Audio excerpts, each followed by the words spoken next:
Hector joined the United States Border Patrol in 2000. Early in his career, he realized that the actions of agents were often mischaracterized and maligned by the media. And to remedy this, he began meeting with many members of Congress and the media to educate them on the challenge and achievements of Border Patrol agents. And we thank them for that people who don't live near the border don't understand what goes on there, and he's doing good work to spread the truth about that, and we so appreciate that. He has been elected in 2015 as president of the National Border Patrol Council Local 2455 in the Laredo sector. And in 2017, he was elected as national vice president on the National Border Patrol Council, representing more than 17,000 Border Patrol agents and support staff. His leadership has been instrumental in implementing a media plan that has raised the Council's profile and made border security the cornerstone of the presidential campaign. And he was an advisor to Donald Trump during that campaign. He is extremely passionate about border security and getting real stories of the men and women of the U.S. Border Patrol into the media and the public arena. His vast knowledge of border security issues has made him a highly sought-after speaker nationally, internationally, and we are very glad to have him with us tonight. And he has brought with him Jared Gonzalez and Marco Salos. Please welcome our Texas Border Patrol agents.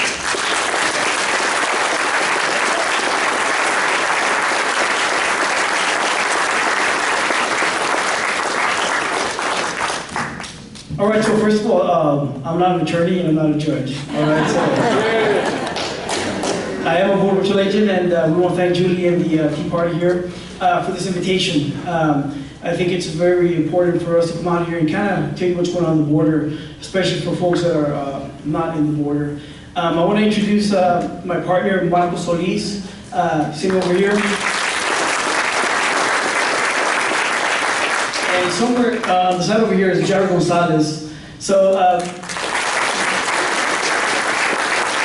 all three of us are Border Patrol agents in the Laredo sector, and we have a combined experience of 35 years working the border. But not only are we Border Patrol agents, but we're also representatives of the National Border Patrol Council, the union, right? We're a labor organization, but we're a conservative union, we're a law enforcement union, and I think we think alike. So thank you again for having us.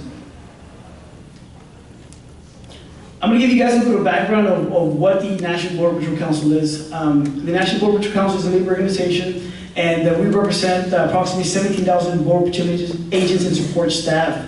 What's interesting about the National Border Patrol Council is that the NETTP, as we call it, is the only avenue that Border Patrol agents have to speak out. If it wasn't for the council, our agents would be silent, and a lot of the bad policies and the dangerous policies that happen along the border would continue without the American public knowing about it. So it is through the council that we're able to provide you these subjects today and speak to the media. If you guys Google the National Border Patrol Council, you're going to find out that we have a pretty high profile on the media, and we do Fox and Friends all the time, and you'll see us on Fox News, and we try to go out there and speak the truth and tell the American public what's happening on the border. So speaking out against some of these dangerous policies does not make us very popular with our bosses. As you can imagine, our jobs are at risk every time we speak out. We're under investigation all the time for releasing sensitive information, but we're not releasing any sensitive information. And what we do is that we try to inform the American public and try to put pressure on our politicians and our administration to make sure that they do the right thing. In 2014, some of our members within the council became whistleblowers because what we were seeing is that we're seeing an influx of unaccompanied children and those family units. And what we're seeing is that we're seeing that a lot of those aliens that were coming across, they were just being walked out the front door. Under the Obama administration, they pretty much rolled out the red carpet, and we thought that was wrong. They were putting a lot of our agents from the field and actually putting them into processing, and we were leaving the border wide open. So some of us became whistleblowers. There's a big case that got investigated, and as a matter of fact, it's still pending with the Office of Special Counsel. But because of that, we were able to bring a lot of attention in conjunction with Barbara, Texas, and Brandon and Darby. Now, another important thing about the council is that we endorse President Donald Trump. And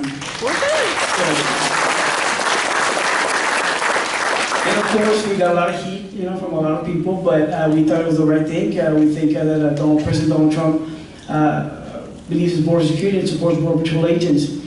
Just a little bit of history, our local in Laredo is the one that invited President or then candidate Trump to Laredo. And he ended up going to Laredo, he toured the border.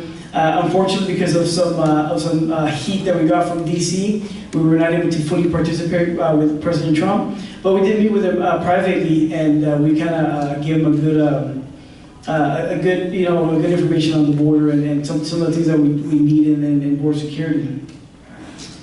Now, I know that I mentioned Breitbart, Texas, and Brandon Darby. I want to encourage everybody here to follow Breitbart, Texas, and follow the stories from Brandon Darby. If you want to know exactly what's happening on the border on a day-to-day basis, log on to Breitbart, Texas. Brandon Darby has a lot of relationships with our Border Patrol agents.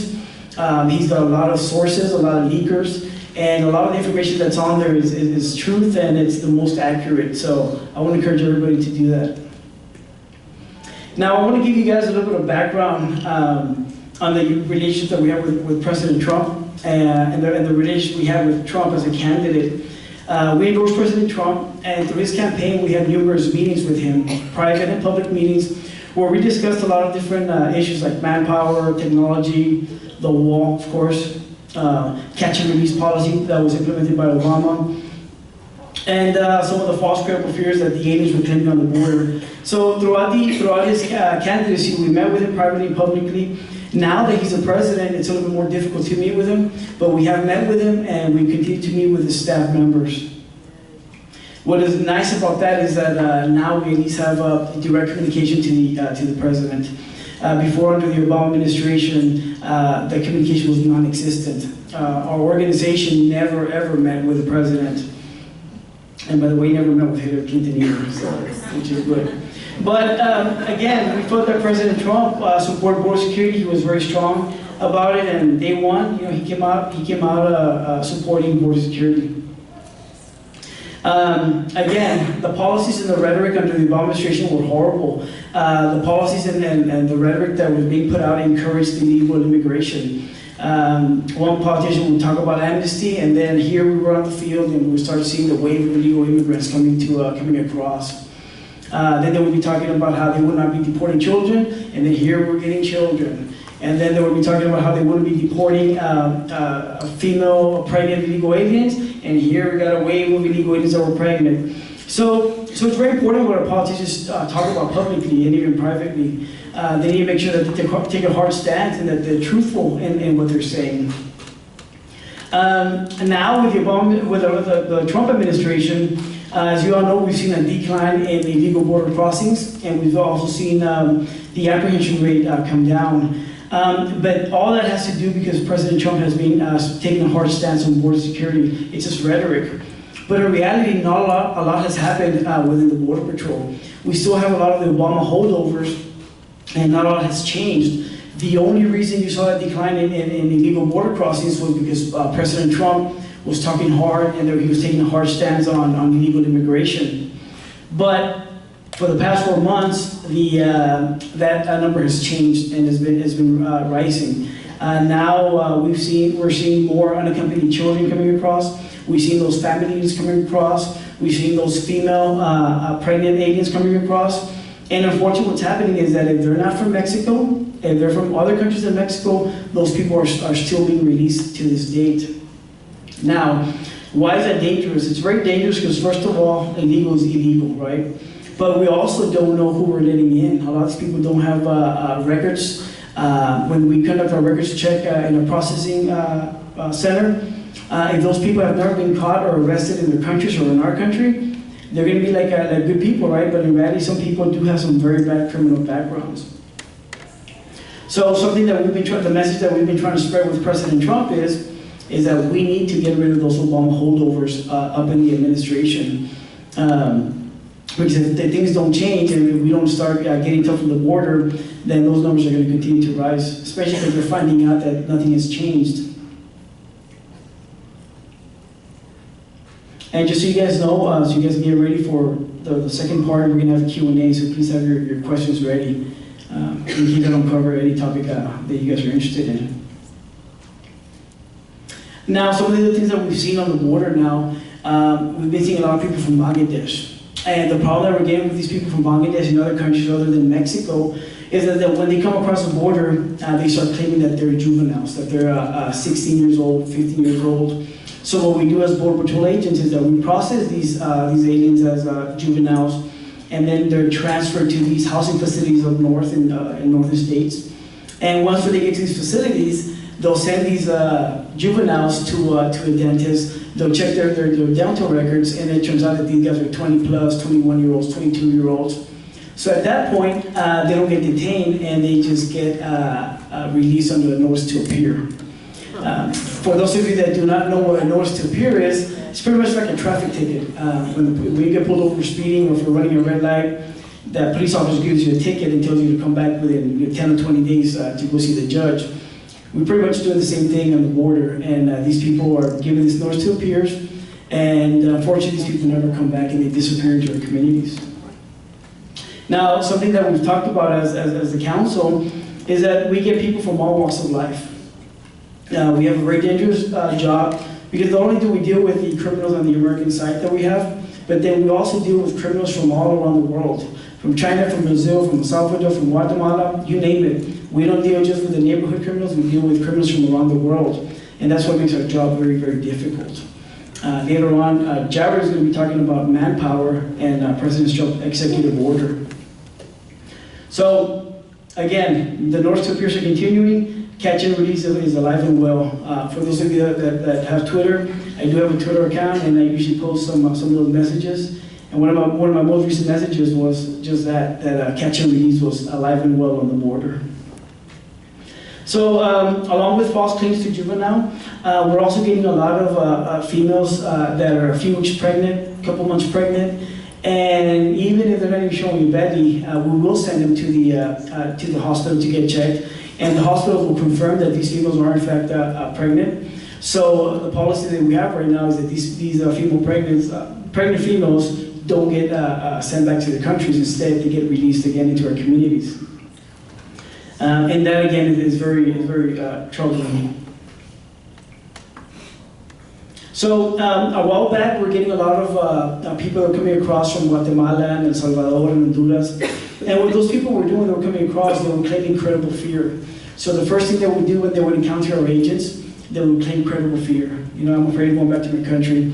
But everybody had the same line, and it's like they were being coached on what to say. So when people claim credible fear, they don't get deported. Instead, they get processed to the credible fear claims, and they'll be held for a certain amount of time. But once we run out of that space, then people are now again released under either notice to appear or released on their own recognizances, which is like a no money bond. That has actually slowed down, but they've found again other ways to come across and getting released. At the end of the day, everything these organizations are doing is that they're pretty much just abusing our immigration system. So I told you guys that when we speak out, we usually get retaliated against, and we get targeted.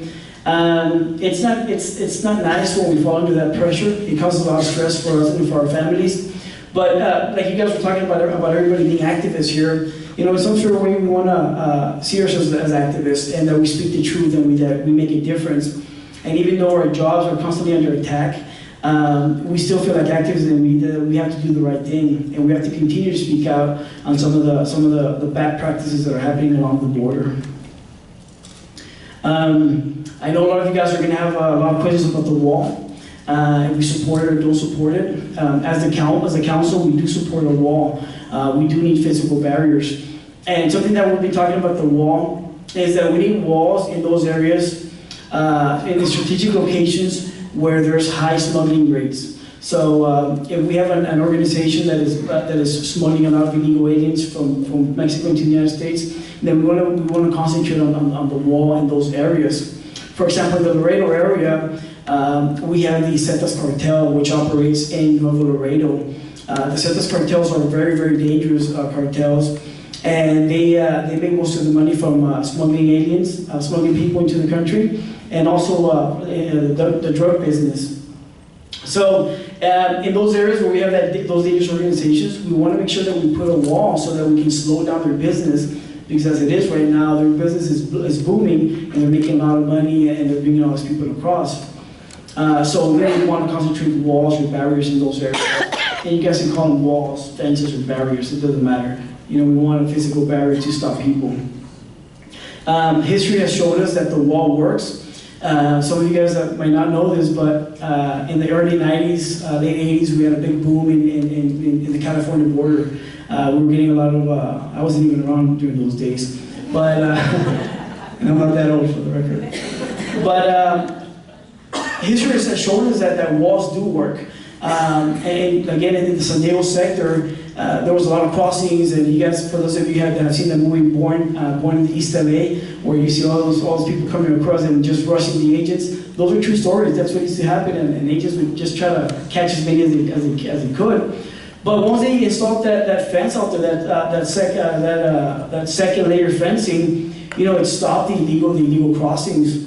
But then those illegal crossings moved to Arizona. I'm sorry, they moved to El Paso.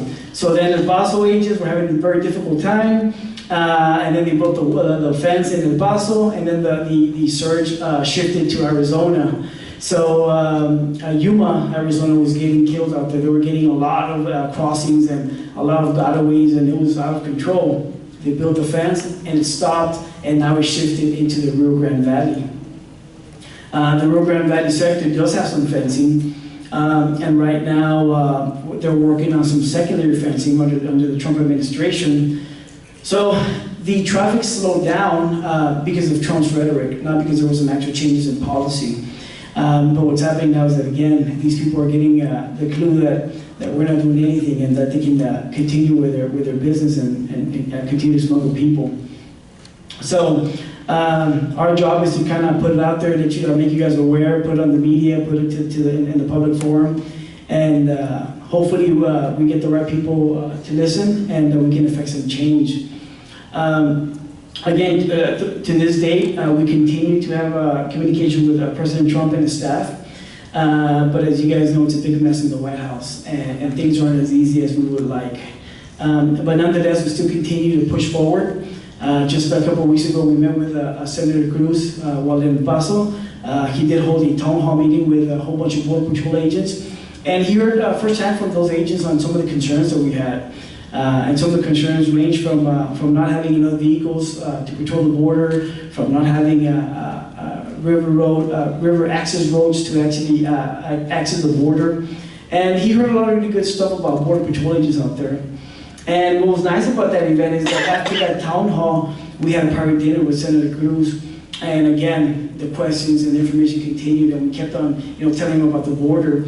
And he was so happy that he's going to schedule a meeting in Laredo with our Border Patrol agents. So we're working on that meeting, so that way he can hear from those agents in the Laredo sector. He's already heard from agents in El Paso and in RG and the Rio Grande Valley. So we're hoping we can get him out in Laredo here pretty quick. Now I'm going to have Jared come up here, and he's going to talk to you guys about the challenges that we have with manpower and some of the challenges that we have with hiring enough people, and how the problems that we have with fulfilling this executive order. So Jared, do you want to take the stage? Thank you, buddy.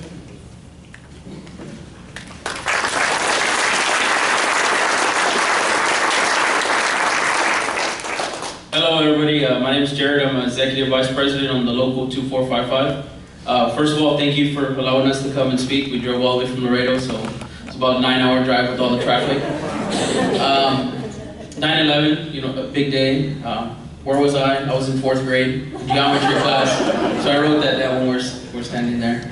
I'm going to talk to you a little bit about what we do. Hector's a Border Patrol agent, Marco's a Border Patrol agent, and so am I. Hector was a K-9 agent. I've been on ATVs, patrol the river. That means walking the banks of the Rio Grande at night, at all hours of the night. I've been on bike patrol downtown.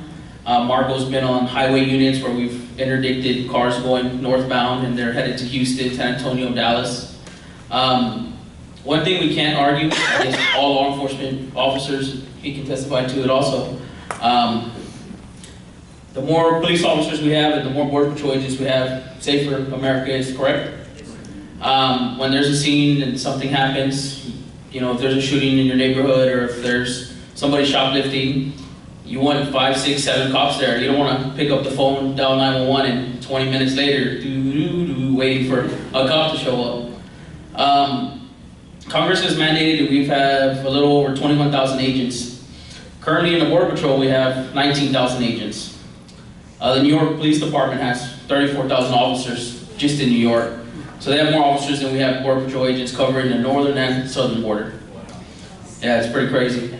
There's been plenty of times, and I'm going to talk a little bit about what we do there at work. There's been plenty of times where we've been on ATV units, and like Hector said, they'll send a family unit across, and that will be a pregnant mother and a kid.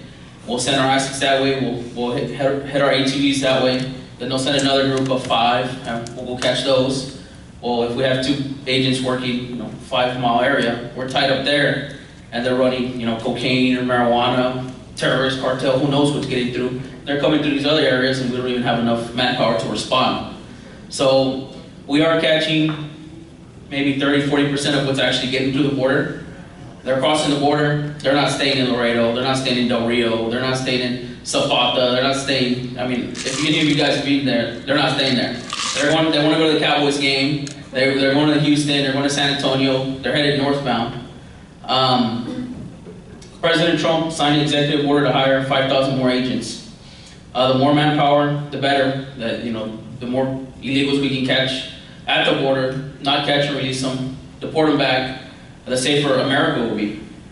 Some of the problems we've had is the polygraph system. Like Hector said, we met with Senator Ted Cruz in El Paso. I was able to discuss some of the issues we've seen with the polygraph.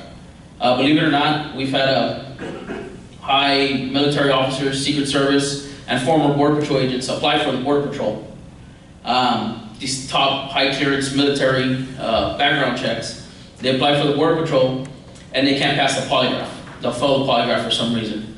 So our reasoning would be like, he's in the military, he has all these great sniper skills, hardcore Marine, and he can't be a Border Patrol agent?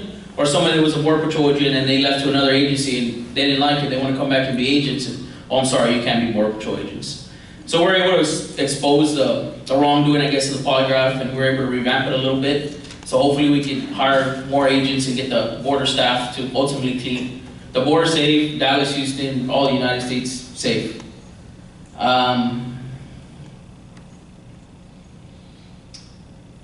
The river roads, like Hector said, and the infrastructure and technology is very important. Imagine if you had a ranch on the river, and we're walking the river, there's no roads whatsoever. A group of 20 crosses. We have to hike or walk through the brush to get to those 20. By the time we get there, one person, and we catch this group of 20, we're gonna say, hey, stop, U.S. Border Patrol. How many do you think actually stop? Maybe 2, 3, the females. We stop, they scatter everywhere, the agents come. We're there with 3 bodies, knowing that there's 17 bodies everywhere. And we've had groups of 30, 40, 50 by ourselves. Without river roads and technology, it's impossible. We're on foot. Even an ATV can go so far, then you have to, abandon it and get on foot. Without any of that technology, it's impossible to properly secure the border. No matter what you guys have heard on TV or what Obama has said or what the Department of Homeland Security said, I challenge you guys, if y'all ever want to come down to the border, hang out with us. We've done several walks with congressmen and tours of the border. You can see, I think it's harder to cross the Trinity River in Dallas than it is to actually cross the Rio Grande, and that's the truth. We'll talk about infrastructure. Marco will talk about infrastructure and technology, and I guess the things we need on the border and some more cool things we do.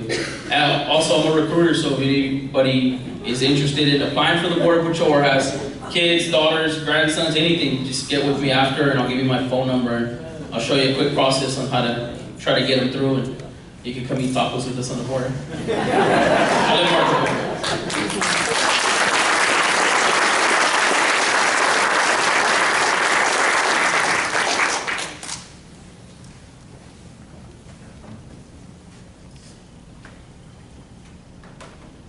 All right, good evening. Thank you all for having us here, Northeast Tarrant Tea Party.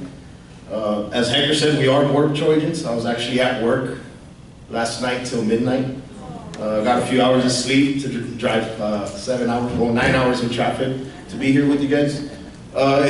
To me, it's just another busy day. We're very passionate about what we do, and these are just some of the sacrifices that we take to get our message across. We really do appreciate the support that you guys are showing us. One of the ways that I assist Mr. Garza here, I know Jared mentioned those border tours. That's one of the ways that I assist Mr. Garza. We've provided numerous congressmen, senators with real boots on the ground experience of the many challenges that BPAs face day in and day out while in the performance of our duties. Unlike the agency's dog and pony show, which we like to call, I don't know if you guys have seen some of the commercials where you got an agent on the ground, you got ATVs rolling in, boats on the river, helicopter flying in. Yeah, that doesn't exist. I'm gonna have to use President Trump's line on that and say fake news. Many times the agency will, when we're on these border tours, many times the agency will try and find out exactly where we're at. And they'll saturate that area with manpower, with resources. So here we have a VIP touring the border, and all of a sudden we got units and units coming in. So what does that VIP say? Hey, we got all the resources on the border that we need. We don't need any more. Fake news again. Unfortunately, that's the message that gets portrayed in the media. That's the message that a lot of these VIPs take back to DC, and that's what comes out on Fox News, CNN. Recently, we had Congressman Henry Cuellar, which is a native of Laredo, Texas. He was born there, raised there. He's very familiar with a lot of the border issues from Laredo. I'm sorry, I had to look at my phone. I forgot my laptop. Congressman Cuellar also serves on the DHS Appropriations Committee. He's basically one of the men that's in charge of appropriating billions and billions of dollars of funding to DHS. You can see how we have an interest in giving him a real raw experience of the border. And this is, like I said, this is somebody that lived in Laredo, was born in Laredo, knows what Laredo's like, but he left Laredo with a completely new experience, and which we hope he took it back to DC and shared it with his colleagues. The time that we gave him the border tour, this is one of the best memories that I have of it. He actually, we had a group of illegal immigrants come across. The agents that were in the area apprehended them. The agents call for a transport unit. Transport unit shows up. Here comes a Tahoe, beat up, barely serviceable, no headlights, no wipers. And he tells Hector, I fund billions and billions of dollars to you guys, and you guys don't have a headlight on your unit? I said, sir, you want to see something worse? We open the door, take a look inside. These are the conditions that these agents are working in. This is where they eat. This is where they live, essentially, for 10 hours out of the day. They spend more time in that unit than they spend in their own bed. Needless to say, I don't want to even imagine what kind of conversations were had with upper management after he witnessed that, but I can't imagine they were very good ones.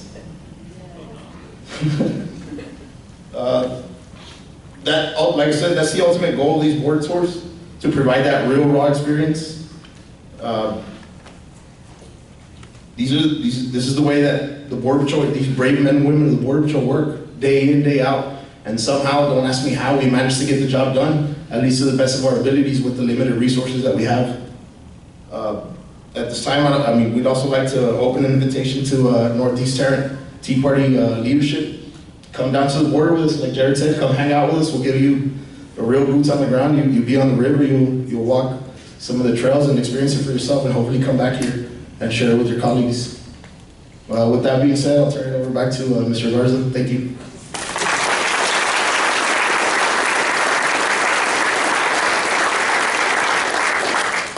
So I really want to thank Marco and Jared. They're the brave souls that wanted to join me in this thing, in this event. So thank you both of you guys. Like Marco said, we do invite the leadership in the Northeast Tarrant Tea Party to go down to Laredo again. They were out there a couple of years back, and we walked the border, and we had some really good conversations. So if you guys are up to it, we're open to host you guys down there again. At this time, if you guys want to open up for Q&As, I'll ask Marco and Jared to come up here so they can help us answer questions. But anything you guys want to talk about, if we can cover it, go for it. Yes, sir. Did I hear you right? You said that the OTMs, other than Mexicans, are still being catch and release? Yeah, that is correct. When we catch illegal aliens from Mexico, those are very easy to deport because you just pretty much drive them to the river, to the bridge, and then walk across to Mexico, and those are pretty easy to deport. But the OTMs, it's a little bit more difficult because you have to have enough detention space. And as of right now, we are releasing those OTMs. What I've been telling people, we're big-time Trump supporters. We have to remember that for 8 years, the Border Patrol was neglected by the Obama administration. And the changes that President Trump is trying to effect are not going to happen in a matter of months. It took 8 years to neglect the Border Patrol, and it's going to take a couple more years to get back to where we need to be. The positive news about that we talked about is that we do have a relationship with President Trump, and he has a big heart for Border Patrol agents, and he cares about border security. Johnny. Yes, sir. My question is, what has John Cornyn done to help you guys? So John Cornyn and Judge Carson were down in the Rio Grande Valley a couple months back, and I'm gonna give him some credit because they got the ATVs at his age. I think he's an older gentleman, Senator Cornyn, and they got on ATVs, they got on the horses, and they went. I think it was like past midnight when we finished our private meeting with them. So they did take the time to hear our concerns. We do reach out to him as much as we can, but we just need to keep up the pressure. We need to keep up the pressure to make sure that they fund our agencies and they support us. Question number 2. Yes, sir. Why do we have Obama holdovers still in this White House? As you can imagine, sir, the holdovers are in the White House still. The same holdovers are still also within Border Patrol and CBP. What we're doing as the National Border Patrol Council is that we're exposing them. For example, we have one of our chiefs in the Border Patrol that tweeted out a picture of Dennis the Menace. And in his tweet, he said that he was comparing President Trump, or candidate Trump, to Dennis the Menace, because he thought that Hillary was going to win. Now that President Trump is on there, we were able to make sure that we expose that manager to the Trump administration, and we said, look, President Trump, this guy was making fun of you, calling you Dennis the Menace, and now he's been promoted within CBP. So those are the type of things that we're doing as a council to expose those managers that are the holdovers, those managers that are keeping our guys from doing the job. And then that's what we do as best as we can. If we listen to different radio shows, we go out there and we try to name as many of those holdovers, sir. Thank you, sir.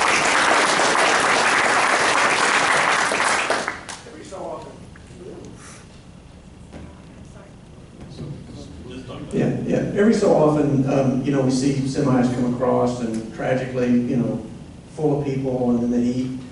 Can you give a feel for, what portion of percentage of trucks and semis are actually inspected? So the border areas are known for their import-export businesses, right? So we get crazy traffic at the checkpoints. And it gets pretty hot on Laredo and Rio Grande, right? So our agents were out there every day trying to do their best. When they're out there conducting their traffic inspections, they have their canines, right? But sometimes their canine can't even stand on the pavement because it's so hot. So we try to use some of those tools, right, to catch those trucks that are coming across. But you're talking in the thousands of those trucks coming across, and the odds are against us. There's no way that we can inspect those trucks 100%. But some of the things that we do, and for example, in the Laredo sector, is that we try to have as many inspections of those trucks as possible. We have different X-ray scanners, and it's pretty much like a school bus that is like that holds X-ray equipment and radiation equipment, and we'll try to pass those semi-trucks through those inspection portals to even inspect them and check their cargo. So those have helped a lot. Unfortunately, there are some risks associated with those X-ray scanners on our agents and the public, but we do try to check as much as we can. As far as those traders that we hear in the news of them being caught north of the checkpoints with all these illegal aliens in there, that probably happens more times than I would like to admit to. But again, if we don't have the manpower, if we don't have the technology that we need, those things are going to continue to happen. Now, something that we push for as a council is we want to make sure that our agents are on the front lines so that we can stop those people from coming across. But I think those smuggling loads of tractor trailers with people inside, I think that just goes to show how unsecure the border is and how much more work we need to do.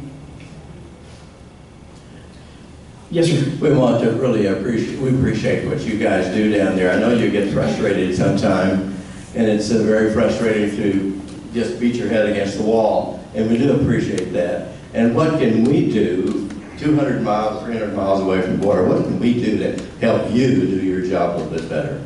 So thank you for that, Chair.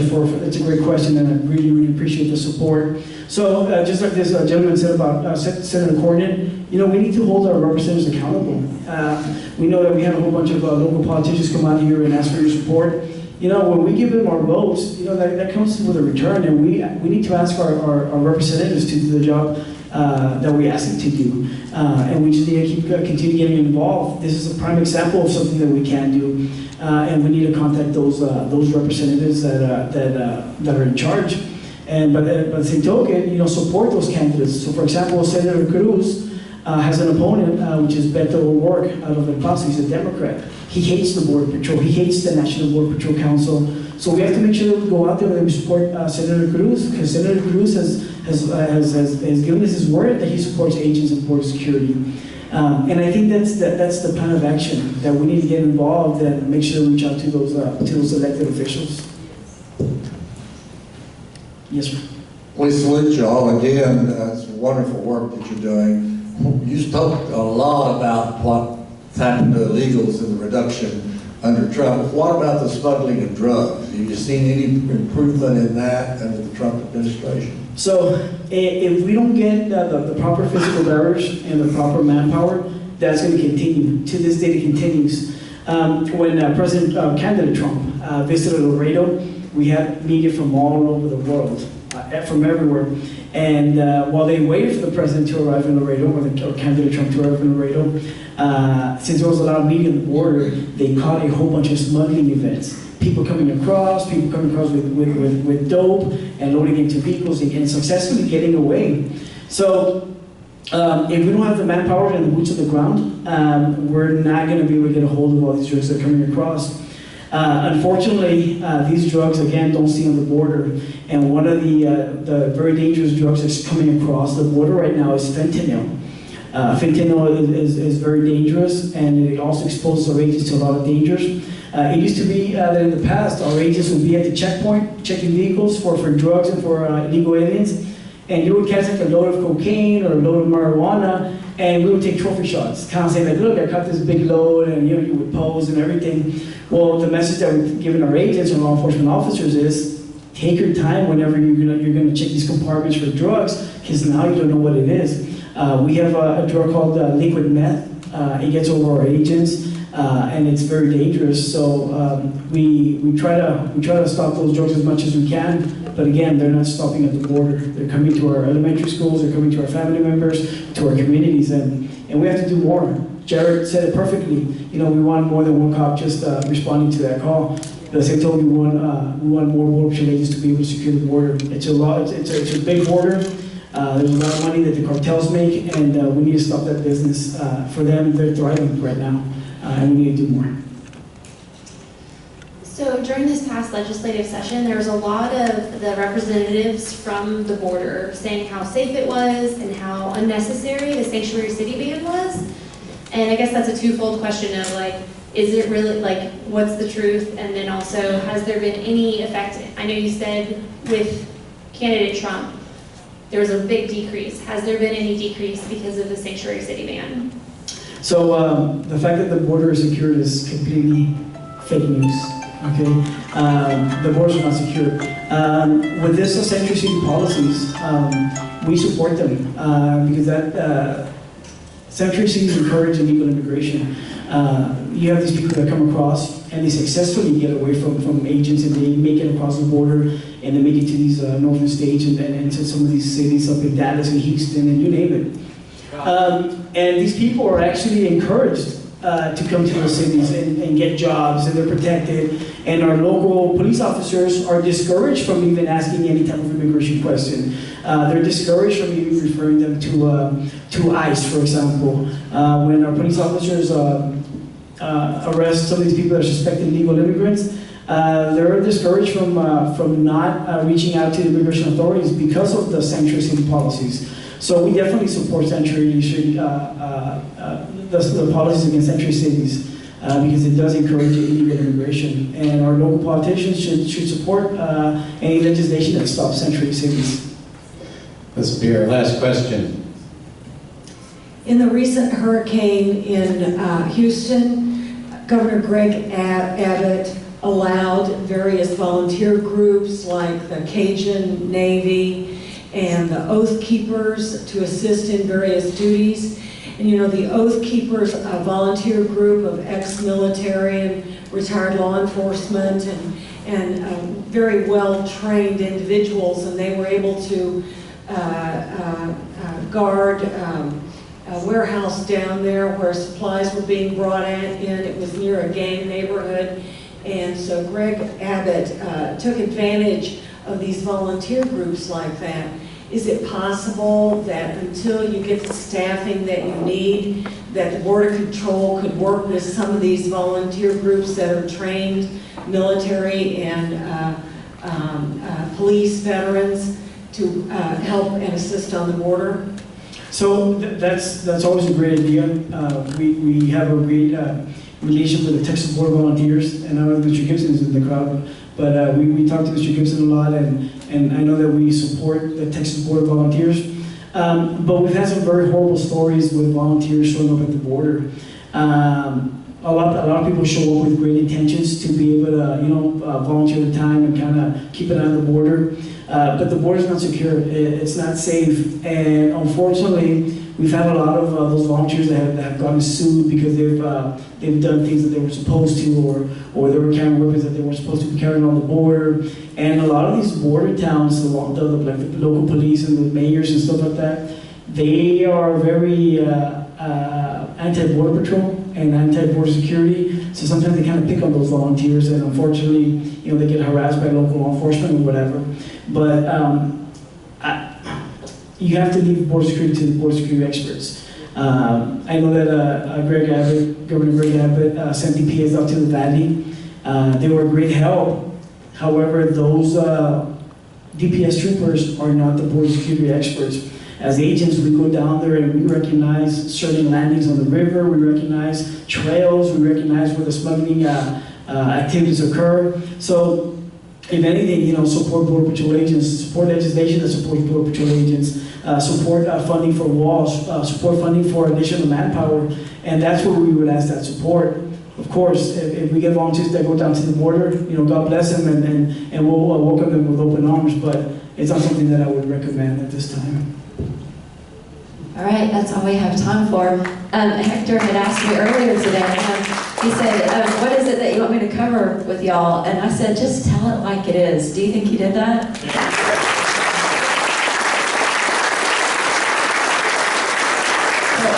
I know you guys have got to be exhausted. Are you able to stick around and answer a few more questions? Yes, we'll stick around for as much as we can, and we look forward to saying hi and talk to you guys. Fantastic. Thank you so much. Let's thank them again.